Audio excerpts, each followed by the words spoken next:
Recyclico, making lithium-ion last forever. Recyclico's patented recycling process achieves up to 100% recovery of battery metals from lithium-ion batteries for electric vehicles, including cobalt, lithium, nickel, manganese, and aluminum. Recyclico Battery Materials Incorporated trades on the TSX Venture AMY, on the OTCQB AMYZF, and Frankfurt ID4. For more information, visit recyclico.com or phone us at 778-574-4444. Recyclico, making lithium-ion last forever. You're listening to HowStreet.com radio, available online at TalkDigitalNetwork.com. Welcome to HowStreet.com radio, the online source for market opinions. Here is Jim Goddard. My guest is Mark Leibovit, editor and publisher of the Leibovit VR newsletters, also known as VRTrader.com. He's speaking to us from Arizona. Welcome back to the show, Mark. Glad to be here, Jim. Mark, do we have a special offer for our listeners? Let's do it for House Street. Yes, 50% off any of our newsletters at VRTrader.com. That's Victor Robert, VRTrader, TRADER.com, and use the promo code 2022 half off.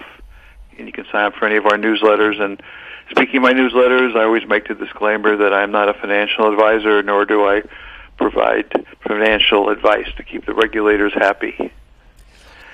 Mark, what would you describe the stock markets as right now?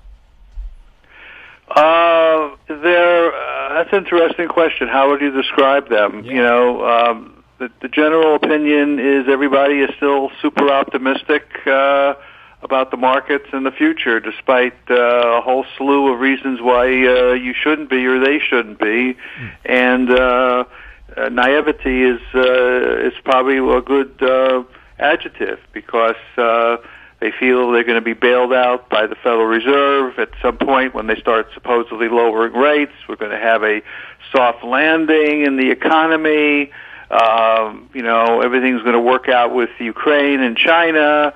We don't have to worry about COVID because they'll come up with some other vaccine they'll make you take. You know, whatever it is, they're just super optimistic. And maybe with you know, a presidential election coming up next year, and the fact that we do have that plunge protection team out there that Ronald Reagan initiated decades ago, you know, maybe their game is right. That whoever hits you, it doesn't mean anything because it'll come bouncing back. And you know, I don't share that view, but I'm a trader and I try to follow you know, what's happening. One of the big surprises just recently is everybody gave up on energy and crude oil.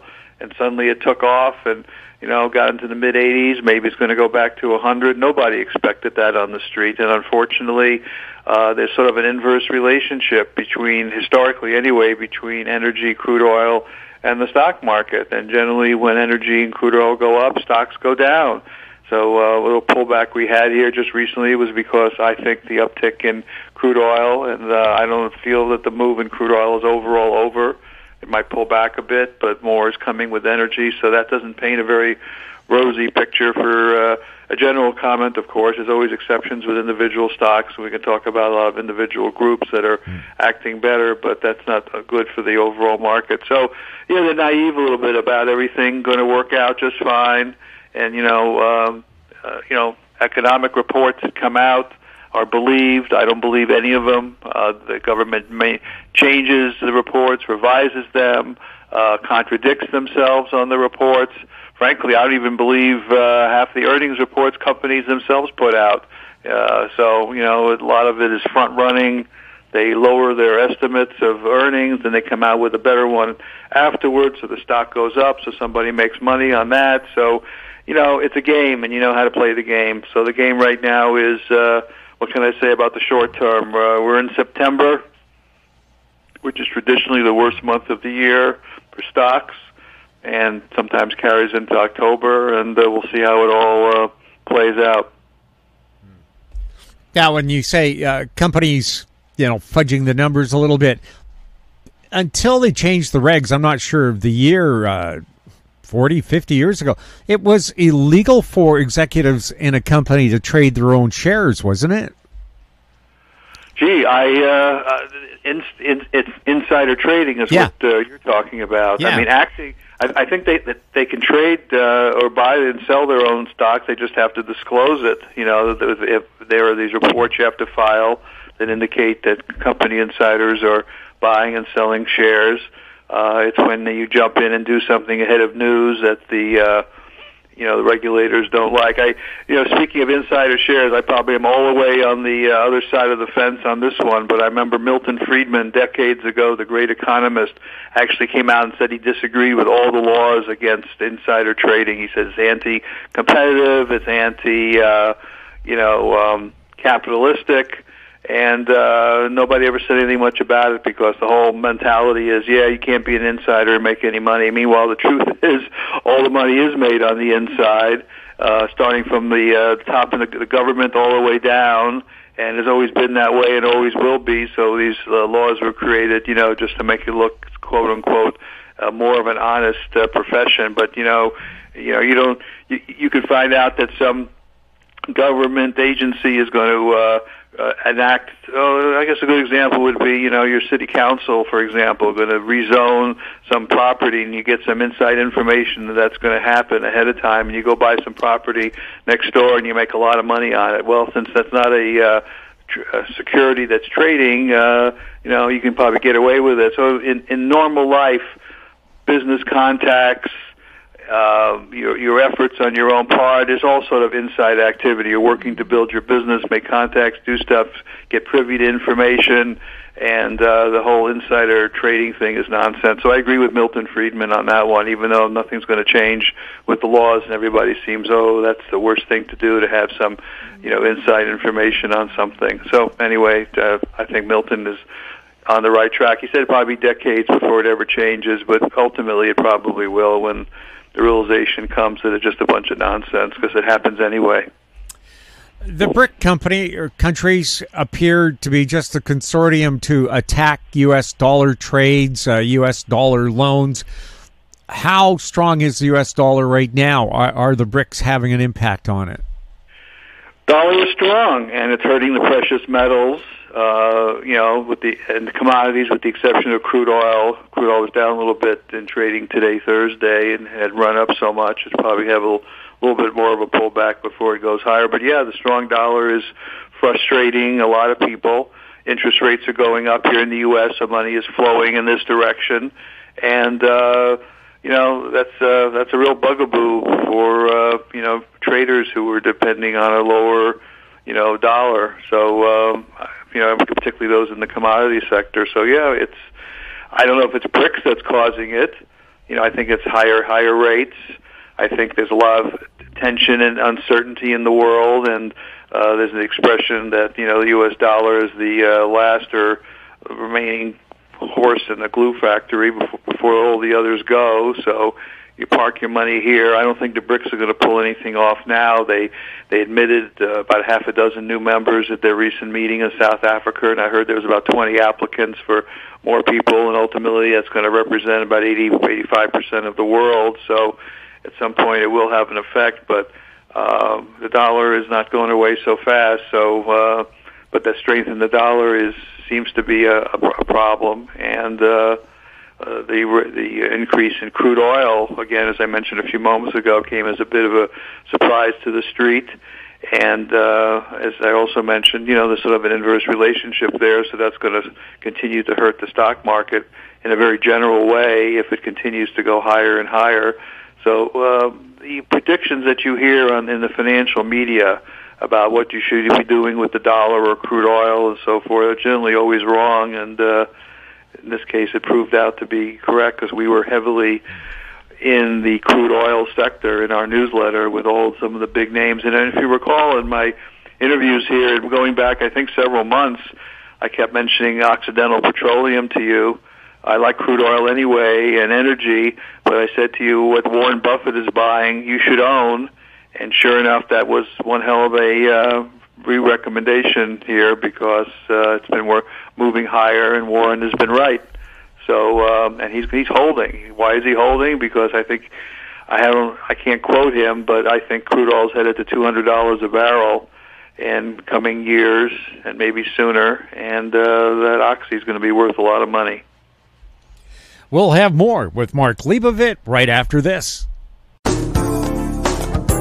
Don't miss out. Stay informed. Receive the HowStreet.com weekly recap with thought-provoking podcasts, radio, and articles delivered to your inbox. Sign up for the HowStreet.com weekly recap on our homepage at HowStreet.com. Welcome back. We're speaking with Mark Leibovit. Staying with crude, OPEC Plus, which includes Russia, they're actually holding to their production limits. That's pretty rare, isn't it? Because it seems most of the member countries promise one thing and do something else.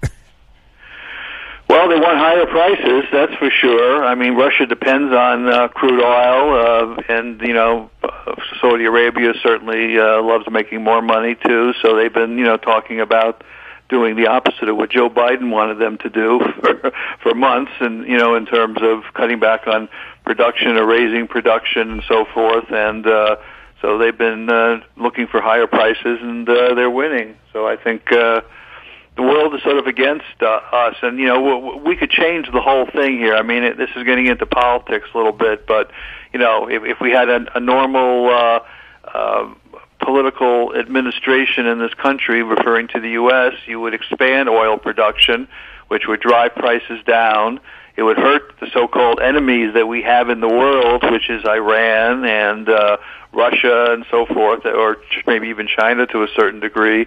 But, by bringing prices down, since here in North America, Canada included, we produce more oil than the rest of the world combined, and could really drive prices down if it was set free. But for some reason, we have an administration here, at least here and possibly in Canada, that is against the free market and is aiding enemies on a certain level by cutting back production. In fact, today there was a news story, I think, that Joe Biden's crazy group was cutting back some leases in Alaska that formerly had been oil leases in Alaska that have prior been approved, and that's more nonsense. So why are we doing this? Why are we helping Iran and Russia and everybody else and in the world? And Venezuela, I guess that's another one. Why are we helping these so-called non-friendly countries and buying oil and allowing prices to go up when we could change that readily? And the ridiculous answer, of course, is, well, we want electric vehicles. We want to get rid of crude oil and so forth. But what the stupid people don't realize is that crude oil is used for a lot more than automobiles. I think some crazy percentage, Jim, like maybe 15 or 20% of crude oil actually goes for gasoline, and the rest goes for all their type of needs and uses around the world. And products and so forth. So anyway, I'm long-winded response here, but crude at its present trajectory probably will start moving to those much substantially higher prices because of bad politics and planning and demand that's out there for a very needed product. And we're finding out that the EV market isn't as strong as everybody had hoped it to be. It's difficult charging, too long of a wait, too expensive, very few stations around. EV vehicles are expensive. Tesla was cutting prices to sell more vehicles.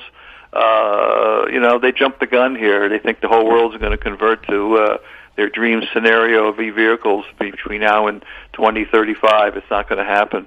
Well, the transition from the horse to the automobile, back in World War II, the Germans still relied heavily on horses to pull their artillery and supply wagons. Wow, didn't know that. Yeah, so, and that's well after Mr. Daimler invented the diesel engine. So it was cheaper, more efficient to use the horses, right? Yes, it was, because they can just graze on the roadside. And Germany always had a fuel supply problem because they had to import their petroleum from, countries like the U.S. Wow, okay. Well, I know they were happy to get rid of the horses in New York City the turn of last century when I read stories about, dung being piled up several feet high on the street and the electric vehicle, not the electric vehicle, the automobile itself was a break in terms of keeping the city clean. But outside of that, I love horses, so who knows? Maybe we need to go back. Well, you'd have to shovel it. The original automobile was electrically powered, but it didn't have much speed or range, and using petroleum gave you a lot of energy, a lot of literal bang for the buck. Yeah, that makes a lot of sense to me, sure. And in British Columbia, where we rely on hydro-generated electricity, we're in a drought. And I wonder about this multi-billion-dollar Site C dam that increases in cost every year and still isn't done. By the time it's finished, there may not be any water in it. And why is that? Well, we keep having droughts every summer now. Oh, okay. Hotter and drier summers. California is getting the rain that we usually get in the wintertime. Yeah, and they complain that they didn't have enough reservoirs to store that water, and if they had that, they would have less problems going forward. So they're planning on storage, and reservoirs need some updating. Right. We do have technical solutions for things. They don't. The people who are just adamant that any kind of fossil fuel is bad. I pointed out to the former mayor of Vancouver, he's banning natural gas. Doesn't want vehicles running on gasoline. I said, do you know how dependent we are on petroleum? See that computer there? What's it cased in? Plastic. Well, where's the plastic going to come from without the petroleum? What kind of clothing you're wearing? Well, it's a polyester mix. All that polyester comes from petroleum, so you're going to have to be here. Oh, and that desk, the chainsaws that cut down that wood. What do you think they ran on? And the trucks that hauled that wood out. Nothing it would exist in your office. And by the way, the Trucking Association pointed out to me, Jim, everything you own was at a truck at some point. And big electric trucks, they're not really around, are they? So, it really gets down to a point that I make in my newsletter, and I've pounded the table for years. It gets down to mental illness. I know our good friend, my mind just went blank. They don't want to talk about carbon capture, which is getting better and better, and this push for a hydrogen society. Water vapor traps a whole lot more heat than CO2 does. Take a look at Venus and the vapor there. Of course, that's probably sulfuric acid, but still, if you want to look at cause and effect, we had a national news reporter say volcanoes rarely affect the climate. The worst extinction in world history, 98% of life wiped out, the super volcano at Yellowstone. Volcanoes really do impact the environment. Well, whoever brings that up is not doing their homework, and I guess this gets down to the bad education system that we have, at least in this part of the world, where, little studying will bring you up to speed. Yeah, I've been writing about that, as you know, for the longest time. We're sitting here. We got, right now, by the way, about 45 active volcanoes on the planet. I post that in the newsletter every day. Nobody probably cares until one blows up near them. We just had one down in Mexico City, for example, clouding the skies. And, of course, you got the active volcanoes out in Hawaii. I mean, there's all kinds of fun stuff that, changes the atmosphere, reduces sunlight, can really cause problems. Forget the super volcano scenario at Yellowstone. I mean, if that happens, it's all over for all of us.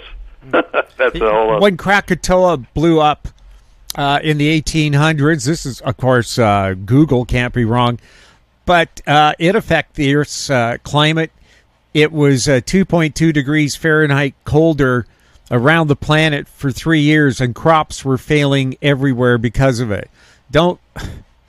I fail to see how a carbon tax can control volcanoes, changes in the Earth's orbit. Maybe, though, if you put that money into an asteroid defense system, you could help us. Right. We're definitely going to need that. We found that, our ability to control the asteroids isn't as powerful as we, as we're being led to believe. So there is obviously that risk. But, getting back to the carbon tax and all these issues and the EV and,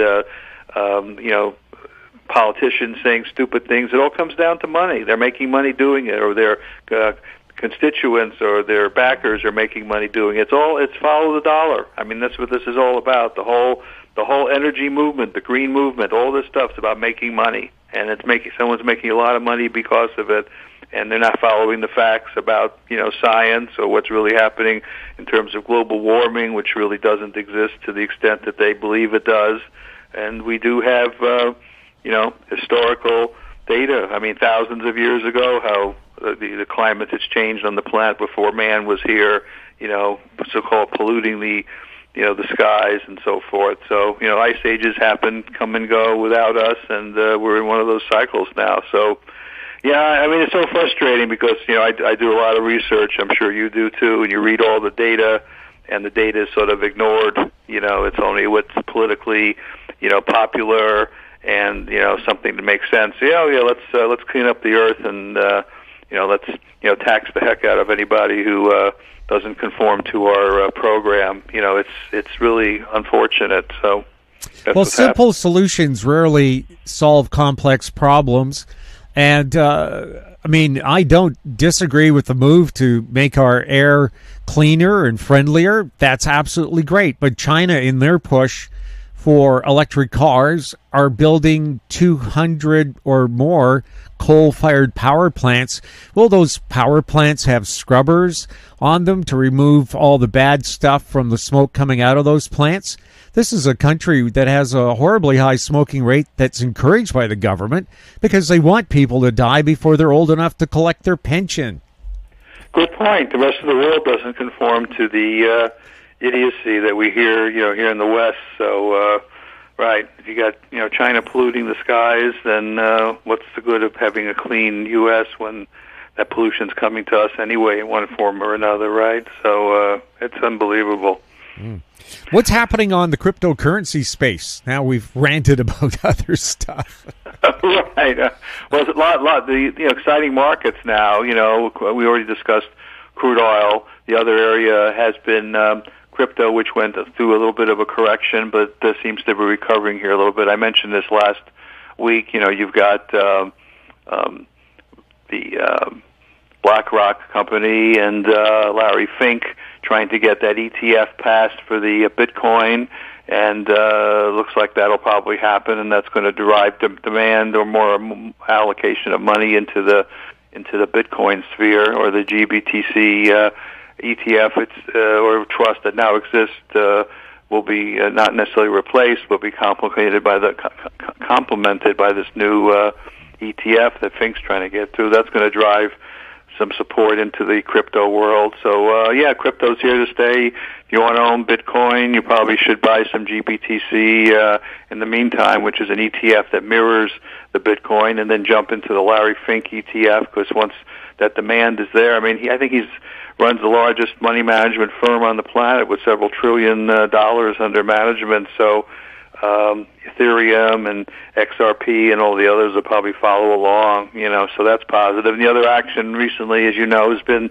the cannabis stocks, which some have already rallied, substantially, some couple %,000% already, some of these penny ones because of the DEA supposed rule change, rescheduling marijuana from number 1 down to 3, which would make it equivalent to buying aspirin, I think, in the drugstore.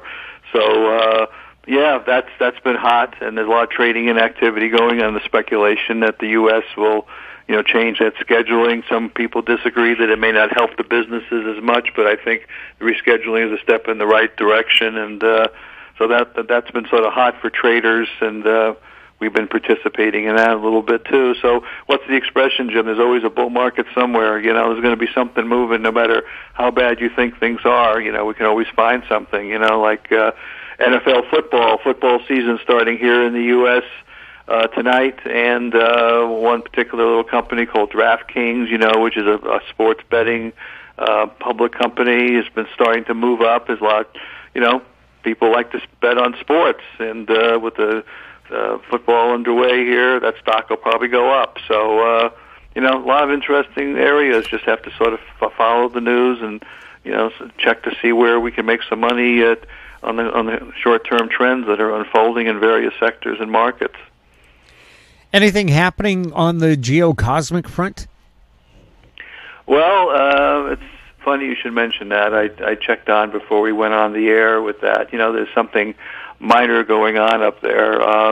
Apparently there's some sunspots that are getting worse and bigger and getting more serious that are worrying some of the sun's monitors. Apparently they're growing rapidly and they're moving, and it says there's a 25% chance of some greater solar flares and X flares and all these CMEs because of these solar spots on the sun. So that comes from spaceweather.com. You can track that yourself. It's really interesting to see what's going on there. And in the Geo-cosmic alternate world, I posted an article. You can always see this if you subscribe to one of my newsletters. If you remember the gifted promoter, psychic, Uri Geller, who it's been notorious out there for decades in his predictions. In fact, a good relative of mine apparently had seen and met them and claims that he made a tremendous call in a personal meeting, so I have respect for him. Anyway, he has something he posted on his website, and we posted in our newsletter. Without getting into details, it's something you really need to see about the geocosmic world. So that's something you should follow if you get a chance to get to our newsletter. And there's actually some more goodies there as well, but I don't want to blow off some of our listeners now with some crazy things that are happening out there. But I do want to make a point, though, that I really haven't talked about for a while, clearly, because we don't hear about it every day in the news, but it's big stuff. All the talk about the UAPs that are flying around the planet and what that all means, and we need to do the investigation. Well, I've done my research on this, and I've been doing this for decades, but the UAPs are our own creation, and my fear is they may be used in a negative way against us, meaning that the UFOs out there are probably really extraterrestrial, but the UAPs that the Navy pilots were shooting and you've been seeing in the news and the New York Times wrote up, these are our own creations, and they're probably, and not probably, very likely, re-engineered alien craft that have been have crashed on the planet. We had a former CIA guy come out recently. It's been, not covered big in the news, but he basically confirmed that we do have alien craft. We have reverse engineered many of them, and he goes a lot much further than that in terms of actually having aliens on the planet that we've consulted with and been involved in our technology out in Area 51 in Nevada, and on and on and on. So we have this interesting story out there, the UAPs versus the UFOs, and they're trying to make us believe that the UAPs are UFOs, and they're probably even likely two different things altogether, and I just hope that they're not misused against us in some way, like an outlier event. There was always talk about, some type of attempt to control us or scare us in some way. Some people claim COVID was used that to a certain degree, but some type of event out there that would force or allow the government to take greater measures in terms of taking control. And one thing that could possibly be used are those UAPs if they start doing something unusual, like shooting down an airplane or something which nobody would even imagine is possible. In other words, the thought would be, hey, we're under attack by aliens, which is really not the case at all. So I'm very suspicious of the fact that these were being shown. The government has released them, and there's an ulterior motive here. So I casually refer to that in my newsletter at the end because I've done decades of research on this, and people who know me know that I have very good sources in this area. But it's real interesting what's going on out there because, in truth, this could be the greatest story of our time. And, we worry about the Fed, we worry about Ukraine, we worry whether China is going to invade Taiwan, all this stuff, and it's all manipulated news. It's all because people want power, they want more control, money, but, the story of what's really going on outside of our planet and in terms of our contact outside of their planet, the fact that we retrieve craft, and the fact that we've been in touch with extraterrestrials going all the way back to Dwight Eisenhower, by the way. There was that incident. It actually was, there was a J. Edgar Hoover release. It was found in the in the Freedom of Information Act documents about his reference to getting more information on the alien flying saucers that crashed in Roswell, New Mexico. So J. Edgar Hoover himself, in documents, have confirmed that event actually existed, where the Air Force continues to claim that it never existed and it was a weather balloon. So this thing is such a concocted, important event to civilization on our planet in terms of the truth. It just amazes me how it's being suppressed and continues to be suppressed. And the answer is very simple, Jim. The truth really is out. Government loses control and power. Right away, people are fearful. They can't control something that is out of their control, and it's been suppressed for a lot of reasons. So something will break, and I hope it's for the better, but this is really the biggest story out there. A lot of our technology has come because of these extraterrestrial contacts, because of the reverse engineering. I mean, it's no mistake that suddenly we've taken off in technology since 1947, since the Roswell crash, when we were able to glean a lot of this stuff. And it's not only Roswell. There's been crashes all over the planet. The Soviet Union, Russia had one. There's a big one in Great Britain. China's had a couple of them. So I think what's really happening, the big governments all working together secretly on the exact subject that I'm describing to you. And most of the stories that we hear publicly, whether it's invasion of Taiwan, Ukraine, are there. I'm not saying they're not real, but we're working at a much higher level with the governments regarding this extraterrestrial phenomenon that people will even believe exists. And I think that's really the big story of our time, but not discussed and suppressed. And it'll be interesting how this all plays out. But thank you for letting me talk a little bit about it, because it's a big part of my life in terms of what I know and the research I've done. And I hope I live long enough to get the real answers. And if alien spacecraft are crashing, it shows even with the best technology, stuff can still go wrong. Correct. Yeah, that's it. They say, how is it possible that an alien craft could have crashed? Well, it's still made out of materials, and nothing is indestructible, and that could have, very much be a real story that, craft could go from another galaxy here and have an accident and blow up or have a technical failure of some kind, no matter how advanced they are. The fact that we have crashed craft under our control. And again, if you go to my newsletter, there's going to be a article in there. A Lockheed Martin senior scientist came out with a video exactly describing what I've been describing in the last few minutes to you before he passed away. It's a very detailed discussion, pictures. So, stuff like this is not, even if you don't believe it, there's a seed of truth in any of these stories, and it's been leaking slowly over time. And again, the government seems to feel that they've helped us out here a little bit and given us a break by showing us some UAP pictures, when indeed all they're showing us is stuff they've created, and they really won't get down to the bottom truth. And maybe in some secret congressional hearings or secret conferences, they are being told the truth. There's a great series now. I don't know if you guys can pull up Newsmax, which is one of the big news medias in this country. They have a special. It's been on Sundays several times in the last several months. I turned on the show Newsmax.com, and the title of it is UFOs and U.S. Presidents. And it's an hour discussion of how the UFO connection has affected and have been involved, and how U.S. presidents have been in contact or with them. And I almost fell out of my chair when I saw this special on Newsmax. So if CNN would broadcast it, or Fox, it would probably have, or MSNBC, then maybe it would hit the audience that it really should be hitting. But it's basically an hour episode on UFOs and their connections with U.S. presidents, from Ronald Reagan to Jimmy Carter, all the way going back to George Washington here in the U.S., believe it or not.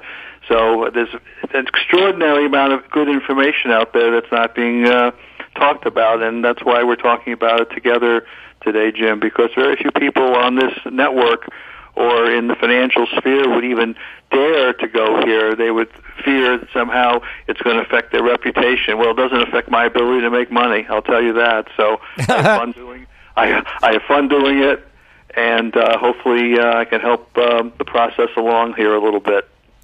Mark, thank you so much for chatting with us. I hope we didn't scare anybody. Well, if we did a little bit, that'd be sort of fun, wouldn't it? Thank you. Take care. Bye-bye.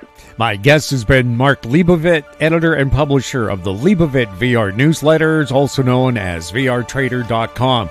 If you have any questions for Mark or for any of our guests, you can send them to info@housestreet.com. Find us on Twitter @HouseStreet. We're also on Facebook. I'm Jim Goddard. Thank you for listening.